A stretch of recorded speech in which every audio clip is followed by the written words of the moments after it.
Cleetus McFarland acknowledges that he doesn't want to compete in the NASCAR Cup Series. You heard correctly. Let's investigate why now.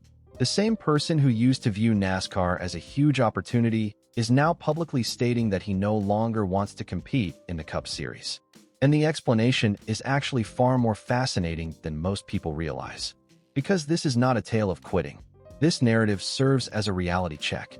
Strangely, it might be the same thing that expands his NASCAR prospects going forward. On the surface, what transpired is really straightforward. Cleetus experienced firsthand how difficult NASCAR's National Series is. Not from the outside, not from a TV, not from a simulator. He experienced it. He entered a truck race at Daytona, made his debut in the O'Reilly Auto Parts Series at Rockingham, participated in ARCA races where he continued to learn on the fly, and finished second after leading laps in the ARCA race, almost stealing the entire Talladega weekend. That episode totally altered his perspective. We will thus properly dissect all of that today. We'll discuss his recent racing experiences, his performance in those events, the audience's reactions to his appearances, the reasons behind his statement that he doesn't want to compete in the Cup, why Nashville has become so important, and, most importantly, how a successful race there could lead to additional approvals and even make a 2027 full-time NASCAR path seem much more plausible. The story truly starts with the latest run of races, so let's start there. Daytona served as the first significant wake-up call. There, Cleetus made his Truck Series debut with Nice Motorsports, but it was short-lived. He finished last after spinning on lap 6 and colliding with the inside wall. According to NASCAR's own summary, McFarland's debut was short-lived, and he later commented, "I'm an idiot." To be honest, that's the kind of race that quickly destroys fantasy. Dreaming of racing at Daytona is one thing. You know, feeling how swiftly the margin for error vanishes is quite different. His story became more convoluted with the arrival of Rockingham. He actually looked strong when he did the ARCA Menards East race earlier that day. According to his fourth-place finish was his first time placing in the top 5 in a NASCAR-sanctioned event. He sounded really excited in that post-race moment, discussing how he had more confidence in a stock car than ever before and turning left for Greg Biffle. That was significant since it demonstrated that something genuine existed when the level corresponded with his developmental stage. However, the level of difficulty increased in the O'Reilly race itself later that day. His official finish was 32nd, 6 laps behind his starting position of 35th. It was described as an exciting debut by the automobile got away from him on several occasions, including a late spin that prompted a warning.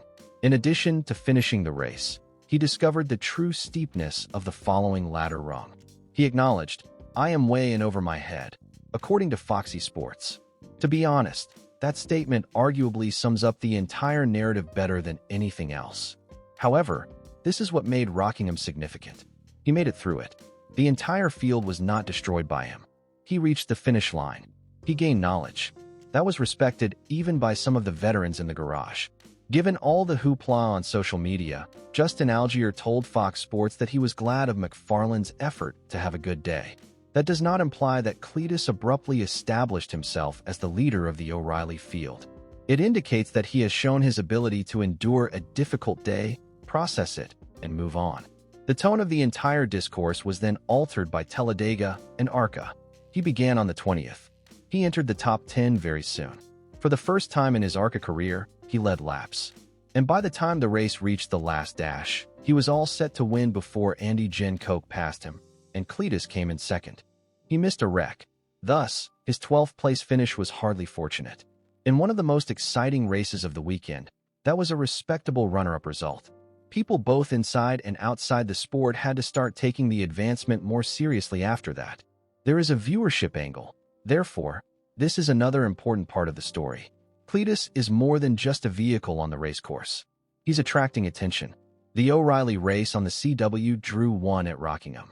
165 million viewers, an 11% increase over the same race last year.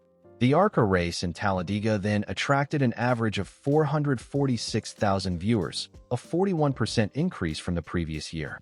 TV viewers are seldom so straightforward.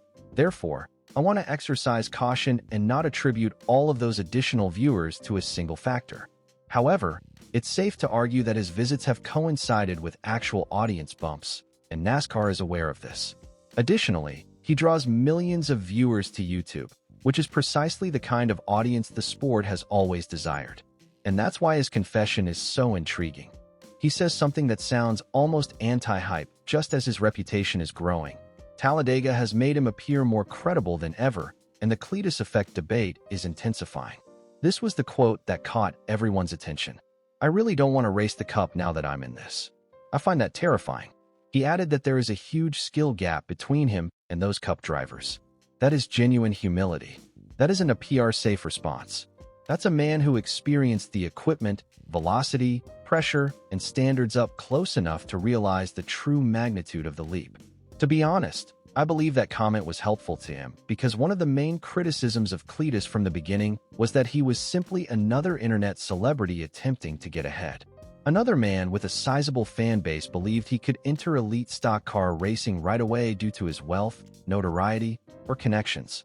However, this quote explicitly contradicts that. It states the exact opposite. It states that he now comprehends the criticism. He is aware that Cup is more than simply a cosplay fantasy. It claims that he has finally realized the difference between being elite and entertaining. He also stated that, at the moment, ARCA is where he feels most at ease. When you look at the results, it makes perfect sense. He essentially described ARCA as the level where the competition is still reasonable for him while he learns. It was there, not in trucks or the O'Reilly vehicle, that he achieved his greatest recent NASCAR-approved finishes. Therefore, he isn't truly giving up on racing because he doesn't want a Cup line.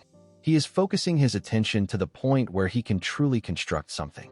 That brings us to the main point. Let's take a brief break before we get started. Please hit like, share, and subscribe to NASCAR Central if you're enjoying this video. Reaching 100 likes on this video will be very beneficial to our efforts to grow this new channel to 5,000 subscribers. Here's why Nashville has the potential to alter everything.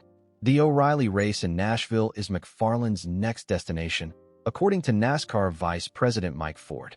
The approving committee will then convene once more to determine the next course of action. According to Ford, intermediate tracks would be the typical next stage. However, he added that if Nashville goes well enough, McFarland might be authorized for the entire kit and caboodle, including superspeedways. That is the most significant step in the entire narrative because it indicates that Nashville is more than simply another beginning. It's an exam. Additionally, the map is altered if he aces it. Consider the size of that. John Probst of NASCAR stated a few weeks ago that before approving Cleetus for Talladega in the O'Reilly Series, they still needed to see more from him at short tracks.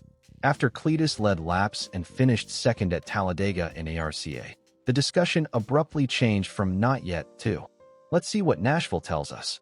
That is genuine mobility. It is neither a guarantee nor an automatic permission. Nashville is important for yet another reason. The test is more hygienic. Talladega and Daytona can be rather chaotic. Rockingham represented a significant increase in difficulty. Nashville can demonstrate whether the learning curve is indeed bending upward in a significant way or if Talladega was merely a one-race superspeedway magic trick. The NASCAR driver will have a much greater case to open the next door if he performs a disciplined race, keeps the car clean, exhibits pace, and looks like he belongs there. That does not, however, imply that Nashville will suddenly make him desire a racial police officer. I want to be really clear about that. There is currently no indication that he is surreptitiously pursuing a Cup ride for next month. The reverse is actually the most obvious thing he has said. However, Nashville has the power to alter his surroundings. His degree of approval may shift as a result. Teams may view him differently as a result. It may alter sponsors' perceptions of the risk-reward ratio. Perhaps most significantly, it can determine if this turns into a real multi-year NASCAR effort or a one-time curiosity. That brings us directly to the question of 2027. The fact that Cleetus will be a full-time National Series driver in 2027 has not been formally announced. That element must remain truthful. However, he has since publicly stated that he is eager to try to race an entire season of ARCA if they can make the money work. That is the most obvious full-time route he has discussed in public. Not Cup, not even full-time O'Reilly, ARCA. And it makes a lot of sense if we are reading the tea leaves here. Why? Because the one step that ties all the dots together is an entire ARCA season. It provides him with the much-needed seat time if it is the level where he has been most competitive. It enables him to continue developing racecraft without plunging too quickly into the abyss. Additionally, it would make him a much more consistent presence in NASCAR since the conversation shifts when you have a complete schedule rather than a few cameo starts. You become an integral part of the narrative and cease being the YouTuber who reappears. That final statement is somewhat based on my interpretation, but it clearly relates to the full-season ARSA concept he proposed and the course NASCAR is currently assessing through the approval process. But there's one more wrinkle. Additionally, McFarland has previously acknowledged that a full season would be difficult and that he isn't even convinced it would be worthwhile given his content business. Thus, the deal is not finalized. There is ambition. The question of practicality remains. Nashville is important once more because of this. The project might slow down and remain part-time in 2027 if Nashville doesn't work out. A full ARCA season starts to seem far more plausible than absurd if Nashville goes well and the merchandise sponsors and audience figures continue to support him. In actuality, that is the central theme of the narrative. It's not the end of the dream when Cleetus says he doesn't want to race the Cup. It's the first genuinely responsible statement he could make regarding his current situation. It indicates that he can now clearly see the mountain. It indicates that he isn't acting like someone he isn't.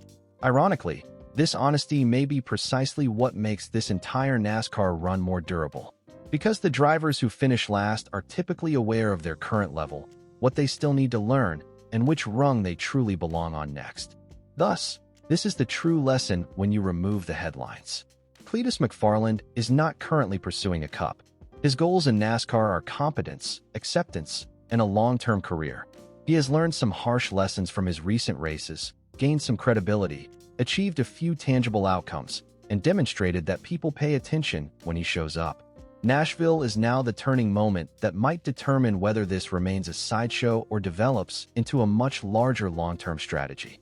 For more breaking NASCAR news, driver reactions, drama around approval, comeback tales, and all the top headlines from around the garage, subscribe to NASCAR Central. Please let me know in the comments and give me a like. Do you believe that Cleetus's next chapter will begin with the race in Nashville? 4. Before anything more significant occurs, do you still believe that a full-time 2027 ARCA season is the best course of action?